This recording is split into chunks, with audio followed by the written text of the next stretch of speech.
Praise the Lord. தந்தை மகன் தூயாவின் திருப்பெயராலே ஆமென்.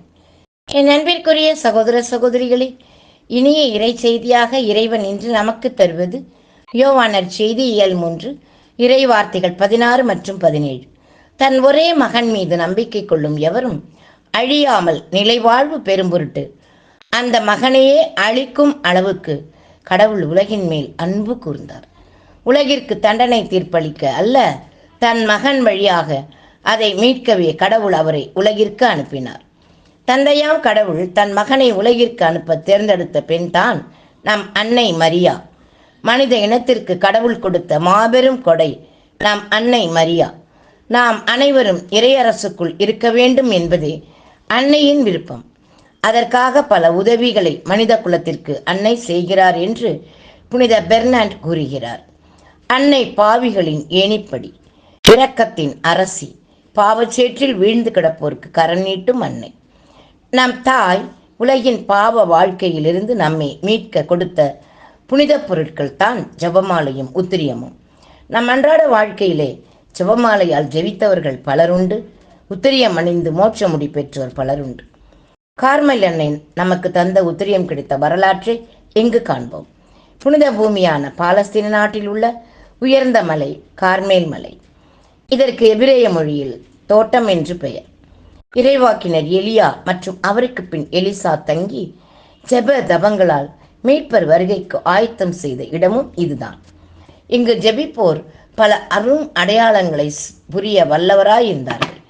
இம்மலையில் Carmel சபை தலைவர் புனித சைமன் ஸ்டாக் அன்னை மரியாவின் உதவி வேண்டி பக்தியோடு ஜெபித்த போது கிபி 1251 ஜூலை 16 நாள் ஏராளமான வானதூதர்களோடு அன்னை ஓர் உத்திரியத்துடன் காட்சியளித்து இதை அணிந்து கொள்ளவும் உத்திரிய பக்தியை பரப்பும்படி பணித்ததாகவும், இதனை அணிந்து இப்பக்தியில் நிலைத்திருப்போர் தவறாமல் விண்ணகம் செல்வார் என்றும் உறுதியாக சொல்லி மறைந்தார். அன்பானவர்களே, இந்த பழுப்பு நிற உத்திரியத்தை எல்லோரும் அணிய ஆரம்பித்தார்கள்.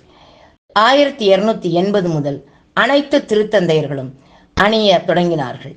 உலகில் பலர் பாவ அறிக்கை செய்து இதனால் மனம் மாறினார்கள். திருத்தந்தை 13ஆம் பெனடிக்ட் கார்மேல் அன்னையின் இத்திருவிழாவை திருச்சபை சிறப்பாக உலகமெங்கும் கொண்டாட உத்தரவிட்டார். உத்திரியம் தந்த அன்னையின் வாக்குறுதிகளாவன. இது மீட்பின் அடையாளம், இது ஆபத்து நேரங்களில் பாதுகாக்கும் சக்தி, இது நிலையான அமைதி தரும். இந்த உத்திரியம் அணிந்ததால் பல நன்மைகள் புதுமைகள் நடைபெற்றன. அதில் ஒன்று, ஜெர்மனியில் வெட்ஸ்போடன் நகரில் ஒரு தெருவில் வீடுகள் பற்றி எரிய ஆரம்பித்தன. அதில் ஒரு வீட்டில் அன்னையின் பக்தர் வாசற்படியில் உத்திரியத்தை கட்டி வைத்து விட்டார். 22 வீடுகள் எரிந்து சாம்பலாகி நடுவில் உள்ள இவர் வீடு மட்டும் காப்பாற்றப்பட்டது. மற்றொரு புதுமை, கிபி 16ஆம் நூற்றாண்டில் சிசிலியில் மிக பெரும் வறட்சி ஏற்பட்டது. மக்கள் ஒன்று சேர்ந்து அன்னை மரியாவிடம் ஜெபித்து பொது இடங்கள் தெருக்களில் உத்திரியத்தை வைத்து வணக்கம் செலுத்த தொடங்கியதும் வானம் திறக்கப்பட்டு மழை பொழிந்தது. மக்கள் அன்னைக்கு நன்றி செலுத்தினார்கள். பல புனிதர்களின் உத்திரியம் மட்டும் அழியாமல் இன்றும் உள்ளது. இது போன்ற ஆயிரக்கணக்கான புதுமைகள் செய்த கார்மேல் அன்னையின் விழாவை கொண்டாடும் நாம் உத்திரியம் அணிந்து அன்னையின் பிள்ளைகளாக வாழ்வோம். வாருங்கள். ஜெபம். எங்களை பாதுகாத்து பராமரிக்கும் எம் ஆண்டவரே, உம்மை போற்றுகிறோம், புகழ்கிறோம்.